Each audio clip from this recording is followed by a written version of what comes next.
დაპირისპირება ოპოზიციურ ალიანსში გრძელდება. თამარ ჩერგოლეიშვილის განცხადება ნაციონალური მოძრაობის ლოგოს ალიანსის ბანერიდან ამოღების შესახებ განხილვის თემაა. ნაციონალური მოძრაობის ლოგოს მალე ამოვიღებთ. ახლა ხარჯის გაწევა გვეზარება, დაწერა ფედერალისტების ლიდერმა. გიგა ბოკერიას განცხადებით კი ნაციონალური მოძრაობა მიხეილ სააკაშვილმა ალიანსის მიღმა თავად დააყენა. საპასუხოდ ყოფილი პრეზიდენტის პარტია ალიანსის წევრებს სამიზნის გასწორებისკენ მოუწოდებს. მიხეილ სააკაშვილის განცხადებით ახლა ყველა ბიძინა ივანიშვილის წინააღმდეგ უნდა გაერთიანდეს. მასთან ბრძოლით კი ამ მიზნის მიღწევა შეუძლებელია. ხელისუფლების წარმომადგენლების განმარტებით ალიანსში და ბრძოლები ბუნებრივი პროცესია და ამას ისედაც ვარაუდობდნენ. ალიანსში შიგნით არანაირი დაპირისპირება არ არის. სამწუხაროდ სააკაშვილმა მის რო გარემოცვამ თავი დააყენა ალიანსის მიღმა, როცა გამოაცხადა, რომ შეთანხმებას იმ სტრატეგიას, რასაც თვითონ შეუერთდნენ, არ ეთანხმებიან და არ ცნობენ.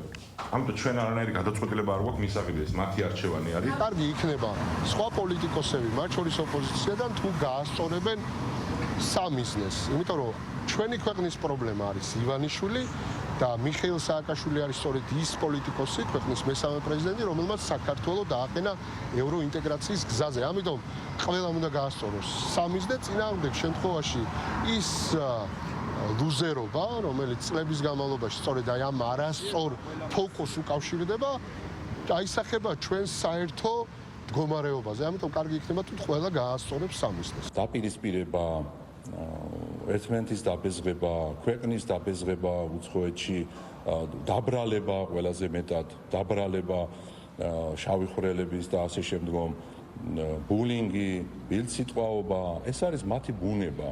აბა გავიხსენოთ თუნდაც 2012 წლის შემდგომ, როდის მოხდა ეგრეთ წოდებული ნაცმოძრაობის და შემდგომ მათი დაშლილი პარტიების ერთობლივი განცხადება თუნდაც და მე ბოლომდე მიყვანა ამ საქმის.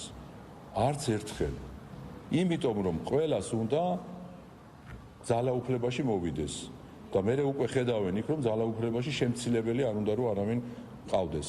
და რაც შეეხება ამ ალიანსებს და უცხო ქვეყანაში სიარულს და ასე შემდგომ ჩვენ გვაქვს ჩვენი პოლიტიკა, მათ შორის ჩვენ ამ შემთხვევაში ხალხის ძალას, ჩვენ ალიანსს ვაწარმოებთ და ჩვენ ალიანსი გვაქვს საზოგადოებასთან, ქართულ საზოგადოებასთან.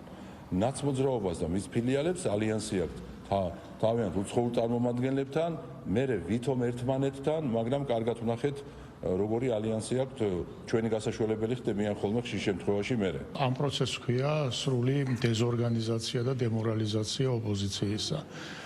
ისინი ამით ესე იგი ცდილობენ რომ გარკვეულწილად ეს ამორჩეველი, რომელიც ნაციონალურ კოლექტიურ ნაციონალურ მოძრაობას ყავდა, რაღაცნაირად გადაინაწილონ ერთი მეორეში, ან ვის უფრო მეტი შეხვდება.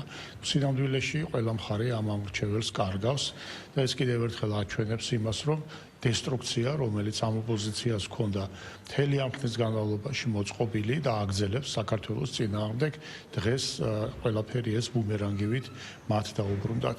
რა თქმა უნდა, აქ მერე უკვე წინა პლანზე გამოდის, მათ შორის პიროვნული ეგოები, შეუთავსებლობა, მიუღებლობა. ნებისმიერი ასეთი შიდა დაპირისპირება არის სისუსტის შედეგი, როგორც ორგანიზმი მთლიანად სუსტდება იმუნიტეტის აქვეითების პირობებში, ასეთი რაღაც დაემართა რადიკალურ ოპოზიციას, არც რადიკალიზმი გამოდის, არც რაიმე სხვა.